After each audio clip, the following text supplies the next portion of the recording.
Hi, everyone. I'm Sadie. This is my first time at ADC, and it's been really cool so far. I'm really excited to be here speaking to you all.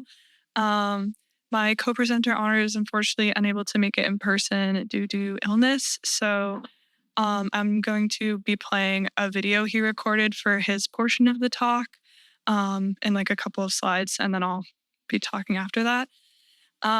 If anyone has questions like during the presentation, I'm fine with taking those if I see anyone's hand raised. And then also, I think Anirudh should be hanging out in our Discord, our Talks Discord channel. If people want to ask questions there, there's some things he knows more about than I do. So that'd be a good place to reach him. So we're going to start with some introductions. So I'm a third year computer engineering PhD student at Boston University, and most of my research has been focused on symbolic music generation. And then more recently, I've also started working on music transcription problems, so audio to MIDI. I'm originally from a town called Camden, Maine, a little coastal tourist town. And when I'm not doing my PhD, I really love to sing, and I do some music production a little bit in Ableton Live. And I'm also a big runner and hiker. And now I'm going to play Anirudh's portion of the talk. It's like 15 minutes. Hello, everyone. This is Anirudh. Disappointed I couldn't do this in person with you all, but super excited and happy to be doing it in the first place, to be talking about a topic both my co-presenter Sadie and I are super passionate about. So a little bit more about me. I'm a co-founder here at Lemonade Music. We are a music tech AI startup building creative AI tools for musicians. I'm a music producer at heart. I've been making music for as long as I can remember, and I play the keys. I can't sing like Sadie, but I can do background vocals as they did. In terms of my ML research background, I think it all came together at Carnegie Mellon's music tech grad program, where I brought together my computer science skills and music production skills and focused a lot on music information retrieval related research and also applying machine learning and deep learning to speech audio. And that came in handy as I held positions of like machine learning research engineer and also research scientist at Bridge AI, and of course Amazon Alexa's Wakeword keyword spotting group as well. So that with that being good introductions out of the way, I wanted to start here. So basically, I wanted to play a little demo track we made for you all today. I'll play a little snippet here, and then we shall dive into the techniques that went into it later on in the presentation. So let's play you a little snippet. I can't trust a company, but I demand devotion. You know just how I feel because I can't have my emotions. My heart fell off my seat into your hands and then you broke it. Of course you broke it.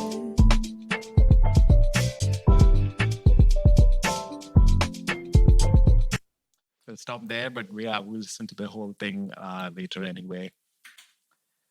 So I wanted to talk about this slide here, this little nice survey that What in Music did. And it showcases how AI is becoming an important part of the modern artist's toolkit in all aspects of their workflow. So from songwriting, ideation, to more creative side to mixing and mastering as well.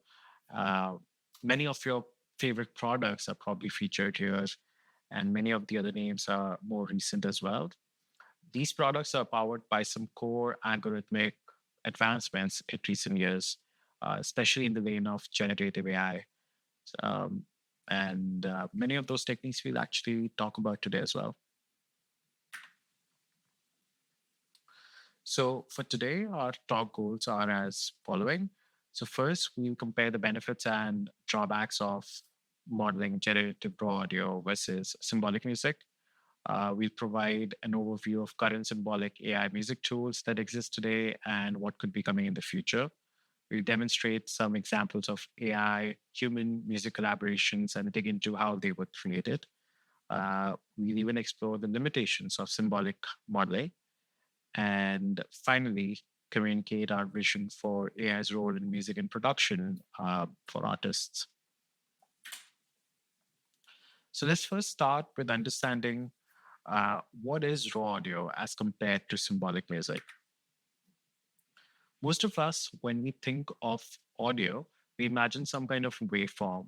This waveform is essentially a measurement of air pressure. In fact, tens of thousands of air pressure measurements per second. Uh, that's a lot of information in a very short amount of time, all captured, leading to this very dense representation that you see in front of yourself, of your screens. Now, a lot of recent progress in the world of AI and music modeling is on this raw audio representation. And these models that you see here, they're making all the waves, pun intended.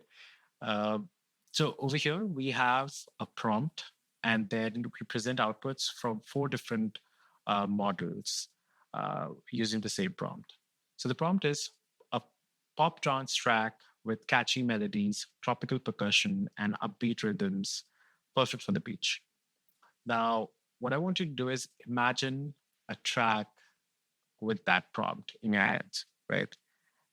Now that you've done that, I'll play the first one, which is the output from Google's Music LM model, which was, I think, one of the first ones to come out very early this year.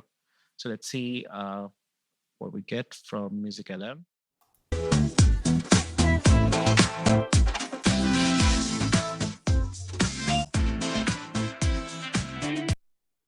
Okay. Now we have Meta's Music Gen model. This is, I know Music Gen released their stereo model, I think last week, but I think this one is still the monophonic model. So let's see what this sounds like.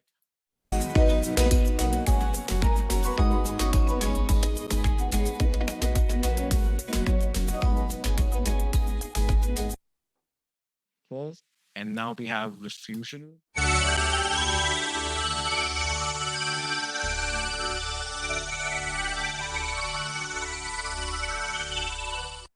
And finally,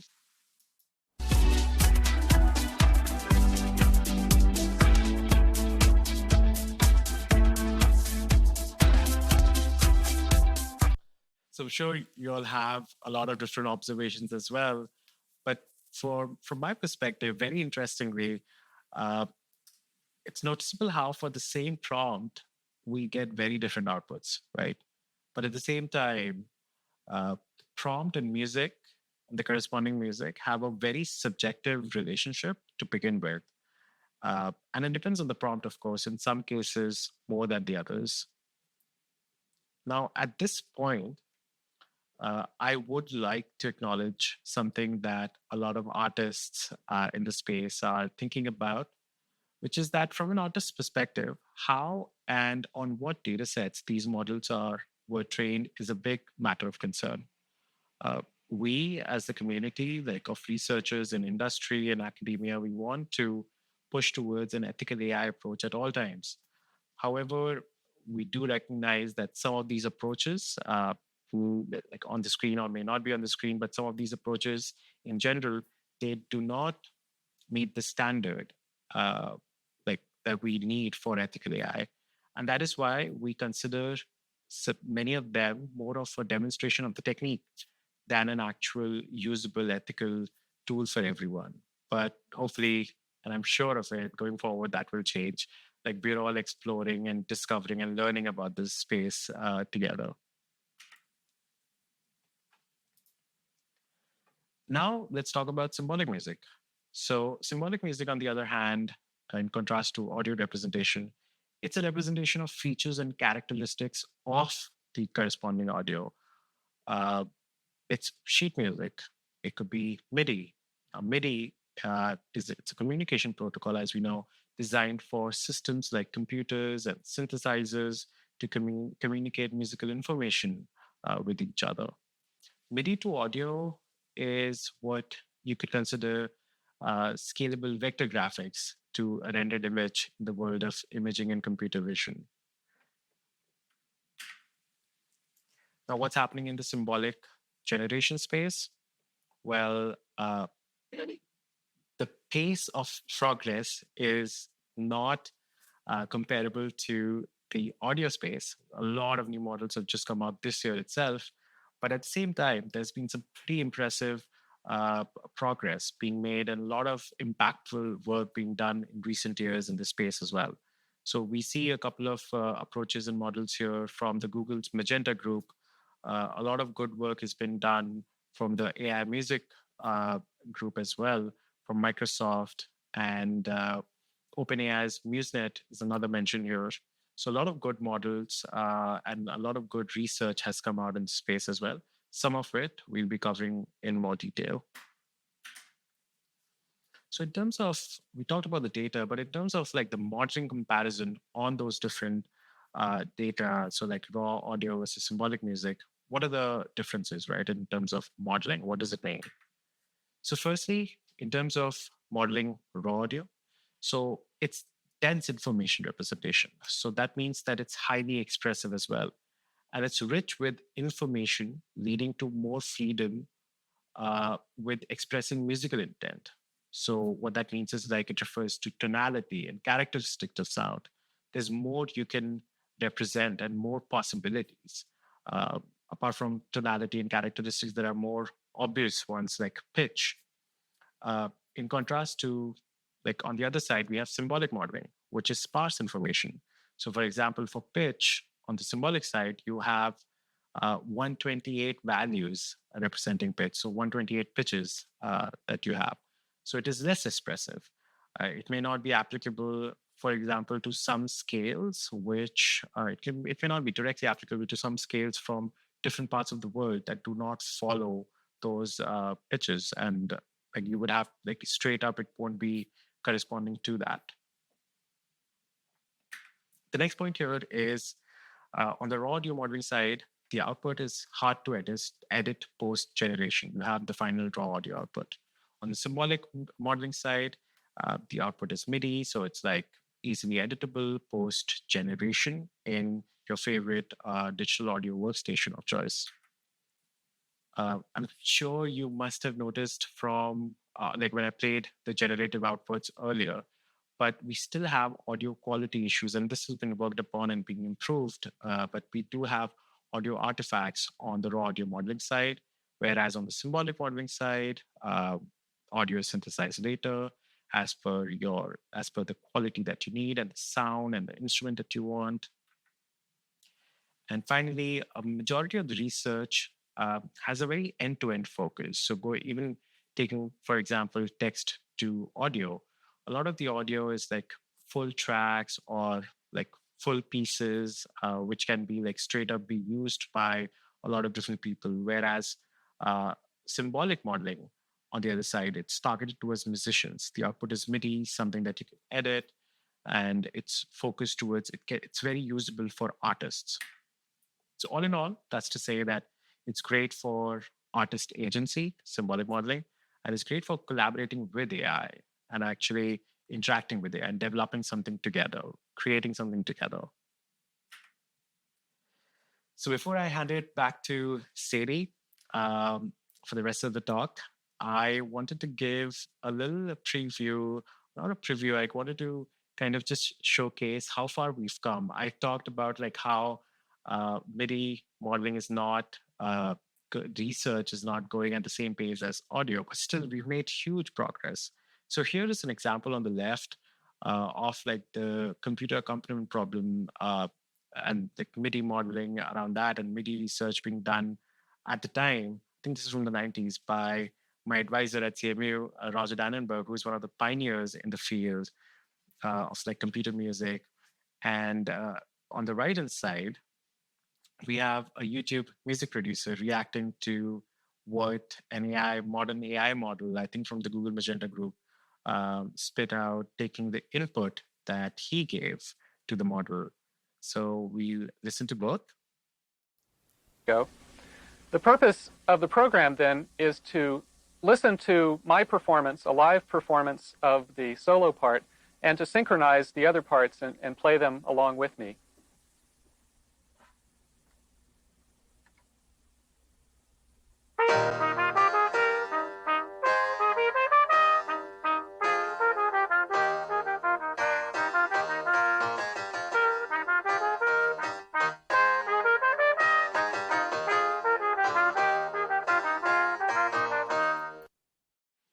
So, and on the right side, we have a slightly different problem, but it's fun reaction anyway.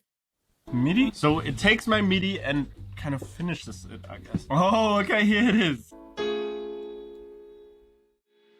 Okay.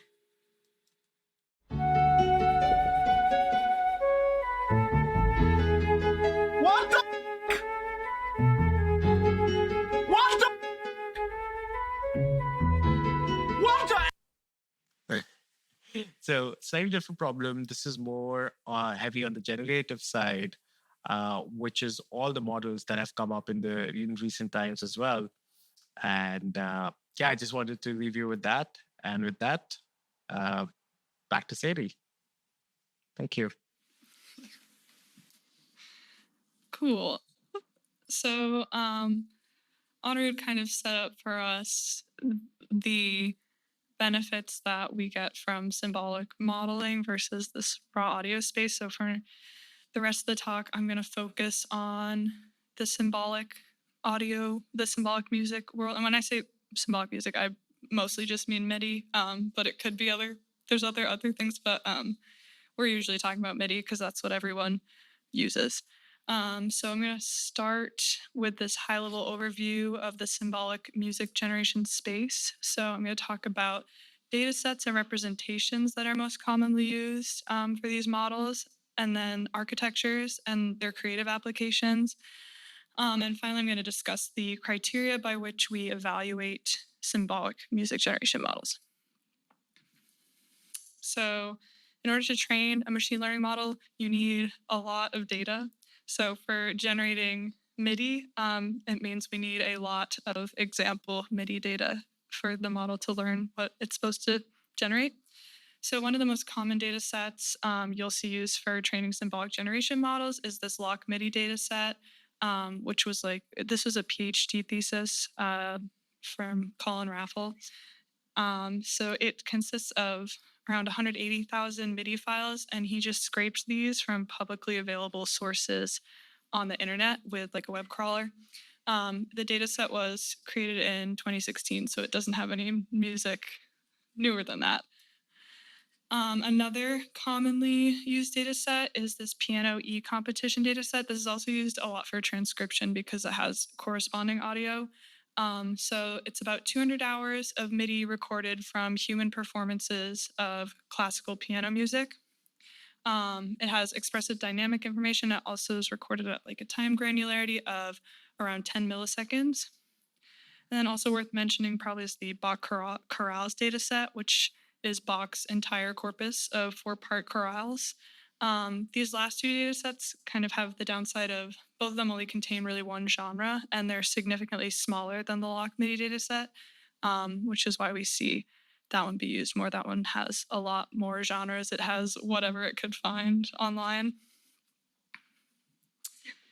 So machine learning models can't take MIDI, the MIDI file format, like a MIDI as input. So we have to do some kind of pre-processing to convert the MIDI into a format that the model is able to understand. And there's kind of two main approaches that are used for this. So the first is a piano roll-like representation. So anyone who's edited MIDI in DAW has seen a piano roll. We represent pitch on the y-axis, time along the x-axis, and then you just choose some time subdivision, usually beat-based instead of absolute time. And then the model will have as input a 2D, a matrix of zeros and either ones if you just care about when the notes are playing, or velocity values if you want to have dynamics expressed. So for this little measure of music above, if we want to represent that at a time granularity of an eighth note with a piano roll, you get something like this. So you have the A and the E playing for a half note, and then you have the eighth notes going down, and that's what the model would actually get as input. The other common representation that is used, this is more similar to how information is actually stored in the MIDI file format. So there's several types of events: note on, note off, time shift, velocity. And then these just occur in chronological sequence to represent the music. So what we'd actually do is map each of those events to an integer, like in a dictionary. And then the model would see just a 1D sequence of those integers as input. So for our example above, I'm saying time shift of 1 is 1/8 note duration. This is what the MIDI-like representation could look like. So first you set a velocity event that will tell you the velocity for all notes after that until there's another velocity event to change it. And then we have the A and the E turning on, because those happen at the same time. Then there's a time shift, then they both turn off. And then after that, you have the note on, time shift, note off for the eighth notes. All right, so now we want to talk about two major architectures or model types that are most commonly used for symbolic music generation. So the first one I want to talk about is the transformer. At a very high level, a transformer is just a model that takes a sequence as an input and it generates another sequence as an output. It can be used for all kinds of things. So they're commonly used for machine translation. They can be used for text completion. This is the architecture that's in ChatGPT. So in terms of applying these to music, they can be used to generate continuations of a musical line. So you give it the beginning of a MIDI sequence and it will generate something that follows. And then they can also be used to do melody to accompaniment. So you would input the melody, like a melody, and you would have it would output that melody with an accompaniment like part as well. So I have some examples to play for this. So these examples are from Music Transformer, which is a paper from Google Brain. This is the 2019 paper, I think. So the first example is one of continuation. So the first audio clip is going to be what was input into the model. And then the second one will be at the first part of what it generated. And the image of the piano roll is what it generated. So that's what it got as input. And then generates this.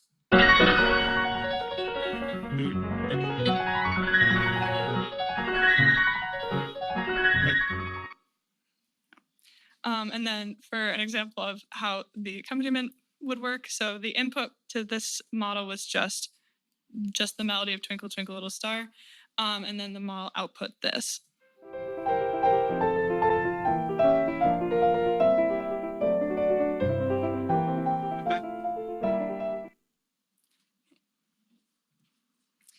So the next architecture I want to talk about, this is my favorite one, is the variational autoencoder, or VAE. So this model has a different goal during training than the transformer. So the goal is to take an input and then compress it down to this lower dimensional space with an encoder like this, and then reconstruct it as accurately as possible with the decoder. So the idea behind this is that it should force the model to produce this compressed representation that will capture important factors of variation in the data set. So hopefully the latent representation is going to be semantically meaningful in some way.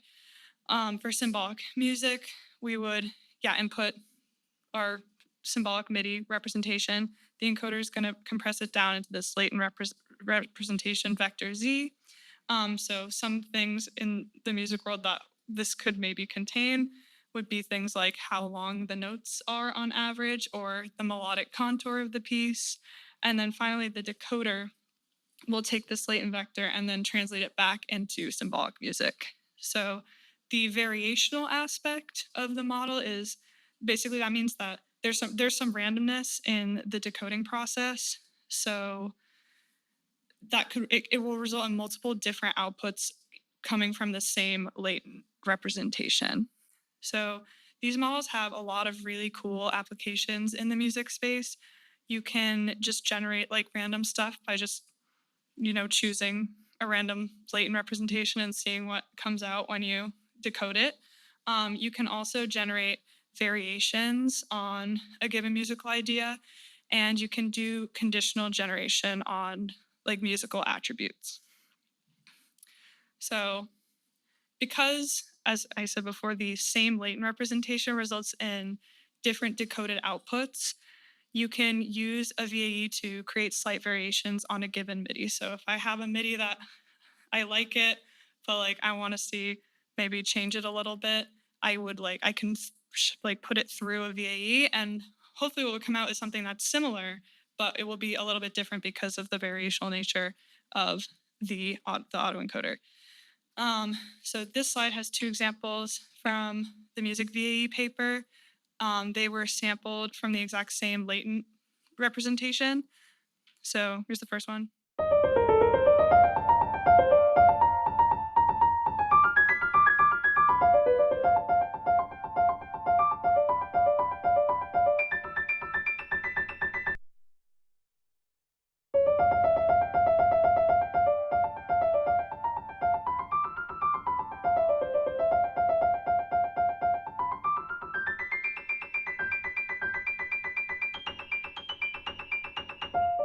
Okay. So they're clearly different, but you can kind of see they have somewhat similar melodic contour, and like rhythmically they're somewhat similar as well.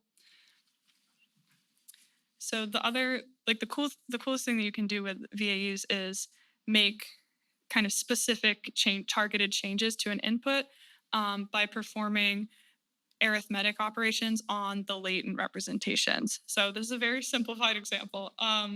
But if you have a picture of a face and you want to have a picture of that face that has glasses on it, you could use a VAE. So you would put the face through the encoder to get the latent representation of the face, and then you'd also have a latent representation for glasses. You would just literally add the two latent representation vectors together, and then you decode it back into your original space. In this case, we're talking about images, and you would get an image that has a face with glasses. So here are some examples of this exact concept being applied to images. So we have on the far left our original images. This is from like a data set of celebrity faces. And then on the outputs show the reconstructed image after you add a bunch of different attribute vectors to their latent representation. So you can turn their hair blonde or add glasses or make them bald just by adding an attribute vector in the latent space and then going back to the original space. So what about for music? We can really follow the similar procedure to apply targeted changes to MIDI. So on this slide, we have an example of conditioning a MIDI on note density. So we add a note density attribute vector to a MIDI, and then we also, so the middle one is the original, and then we subtract the note density vector, we add it, and you can see, like, again, the melody contour stays the same, but we have just more notes because we added note density or fewer notes. So they sound like this. This is the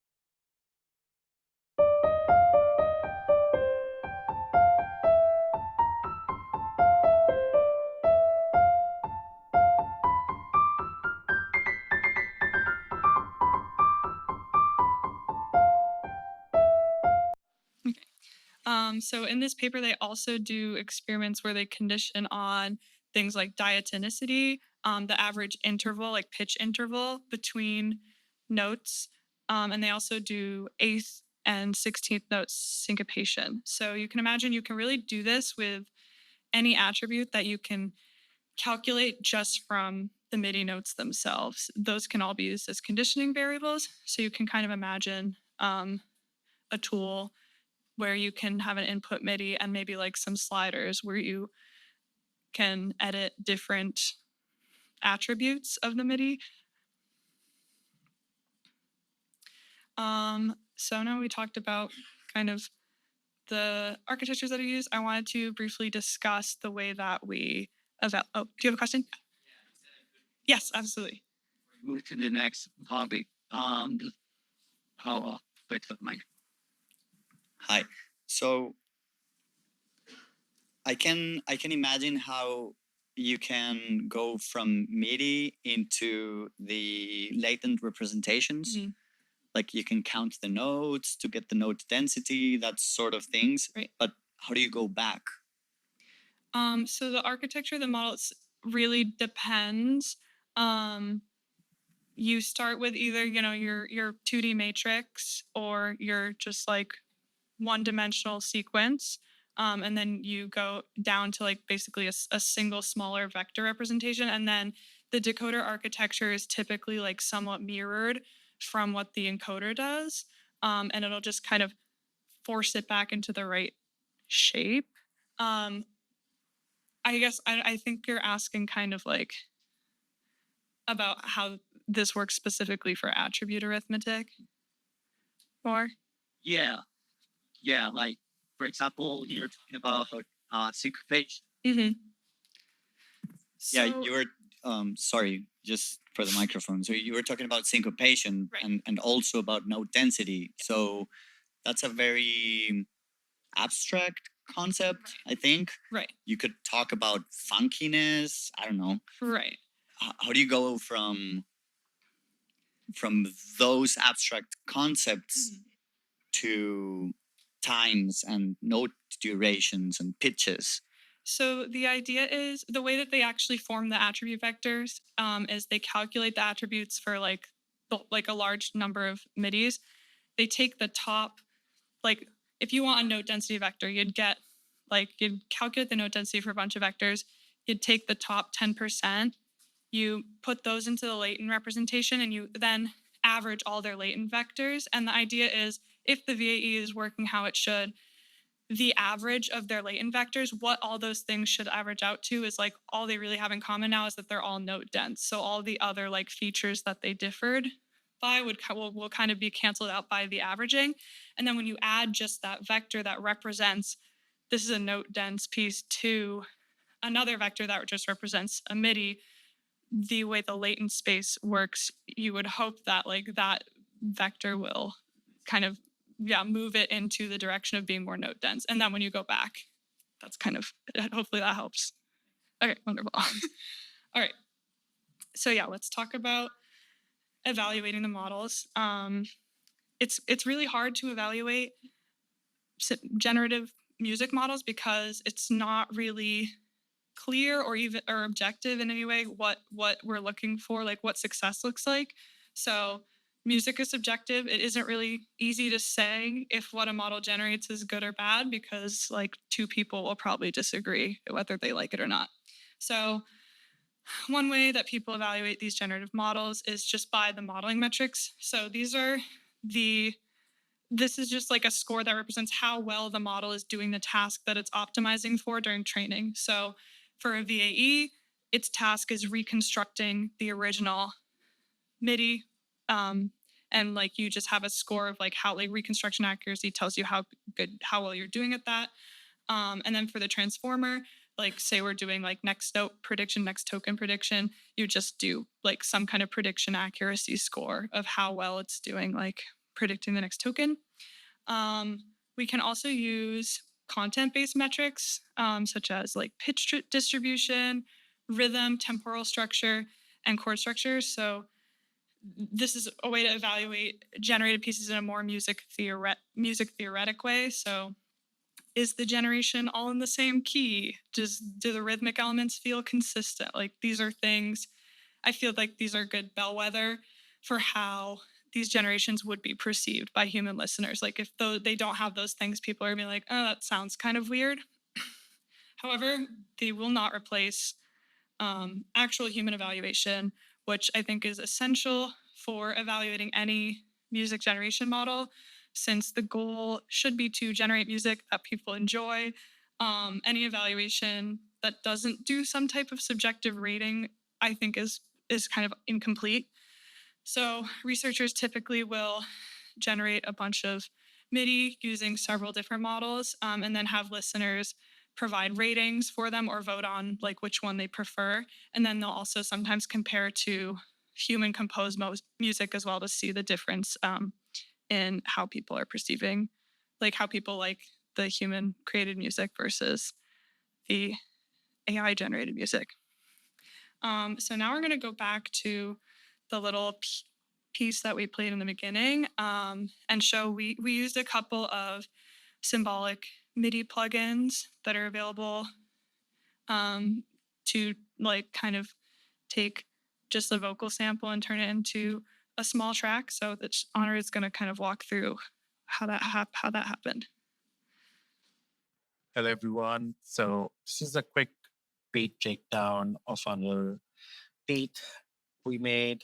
And it all starts with this vocal sample that Sadie sent me. Let's listen to it real quick. Just a compliment, but I demand devotion. Playing around with it, I wanted to play something on the keys. There were just too many ideas, and there's a little bit of a decision paralysis. And at that point, I was like, okay, let's go to my trusted idea starter, Seeds. And the reason you see like 9,000 credits on the screen is because, full disclosure, this is I work for Lemonade, and Seeds is by Lemonade. And I came here, my trusted space, and I tried to generate some melody and chords in A minor. That's the key of a track.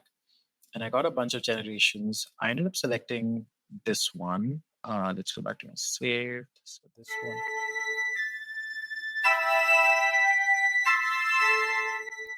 Dragged it to my DAW of choice, Human to Life.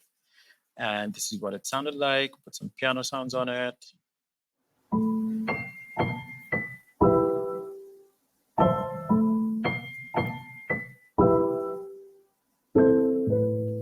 Then I elongate the notes, as you can see here, pitch them down. And then I decided to play some keys on it myself.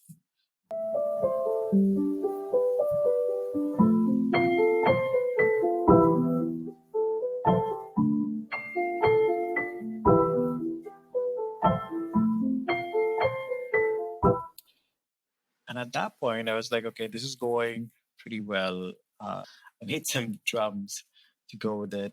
And that's when I turned to the Magenta plugin by Google. And that gave me a bunch of different generations out here. One of them was this.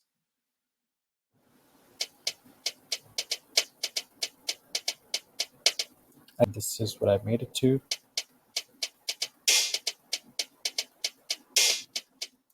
And then I generated more drums, actually.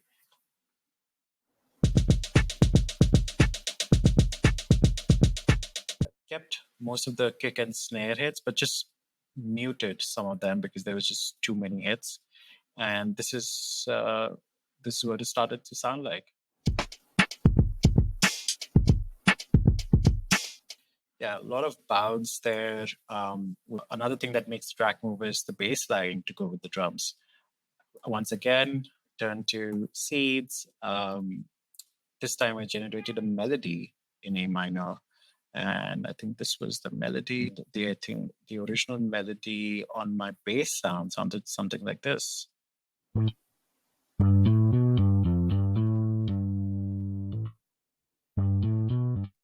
So again, I wanted not as many notes. I shortened the notes, and this is what it sounded like after that. And with the drums, it sounded something like this.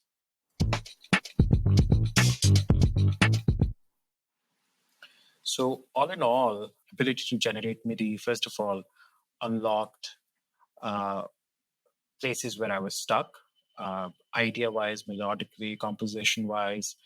And then once I generated these MIDIs, uh, at the end of the day, I was the one editing them. So this still feels very much like me, even though I got like a quick starting point somewhere and was able to edit, put on my favorite sounds on top of them, and come up with this. I can't trust a compliment, but I demand devotion. You know just how I feel because I can't hide my emotions. My heart fell off my sleeve into your hands and then you broke it.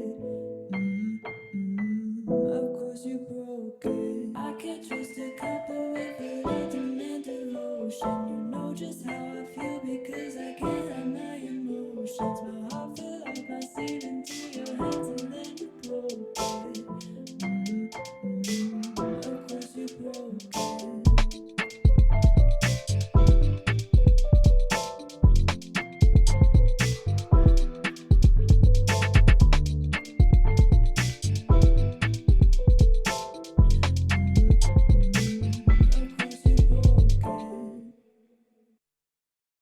All right. I know I'm running low on time, so I'll try to speed through this. So, what's next in this space? Obviously, we can always try to iteratively improve on the existing models that we have. So, new data sets, new model architectures are always being developed, and the tools are only going to improve. We also think multimodal modeling is a really interesting direction in the future. So one example could be conditioning a raw audio model on MIDI. I think there's already work for sure being done in this space. So you would have a generation that would follow along with the pitches and rhythms you specify instead of just broadly generating off of like a text prompt. Another direction that we're really interested in is generating symbolic music on kind of more nebulous aspects such as genre or mood. We can do it for more quantitative aspects, but for genre it's kind of still an open question. And then I think also something that would really help push this field forward is if more of these models were made into VST plugins, so musicians and producers could have easy access to them and then incorporate them into their workflows. Hopefully, in addition to being helpful to the musicians, this would also increase like the rate of feedback and suggestions that work at for different features that people want to see and help push research forward in a way that centers artists. And finally, like our AI music philosophy. So something I think is really important is keeping AI's role small and specific. So I'm a big proponent of more modular models instead of like an end-to-end like audio model. So I think everyone really struggles with a different part of like the production process. So some people maybe it's coming up with that original like melody or chord idea. Some people use things like Nectar and stuff to help with audio mixing, like vocal mixing. And you can kind of have a bunch of little AI models that you can plug and play with where you need the assistance instead of kind of trying to solve music production with like an end-to-end model. And also just lets you help artists where they need help. We also think it's important. We have this artist first mentality that means several things. So first is sourcing training data with permission. So ethical AI kind of tenets. And then also, as I mentioned before, kind of ensuring artists are involved in both the design process and the evaluation. So we ensure that we create tools that artists want and we take human perception into account when we're evaluating. And then finally, collaboration, not replacement. So that's why I am a big fan of controllable AI models. Like I really like the idea of conditioning the generation on attributes. I just think that the more interaction and agency that the artist has, the better. So if you want to start playing with any of these, I included some links here. The slides will be uploaded somewhere on the web on ADC's website. So Magenta Studio and Lemonade are both symbolic plugins. Magenta Studio only works; it's a Max for Live plugin. So these are the ones we used to make that little short track. So Magenta Studio can do generations, it can do continuations on a MIDI, it can also do like drums. And then Lemonade does more this like idea seed idea, and you can specify key and scale. And then Refusion and Mubert are raw audio models that you can play with. These are both web apps, and they do conditional generation based on text. Mubert also does images. Yeah. So if you want to connect with Anirudh or me, you can do so via the QR codes on the screen. We're also doing a survey, like a study on genre and people's ability to classify the genre of clips of music. So if you want to help us out by taking that survey, that is what the third QR code is. Thank you for listening, and hopefully we have time for some more questions if there are any.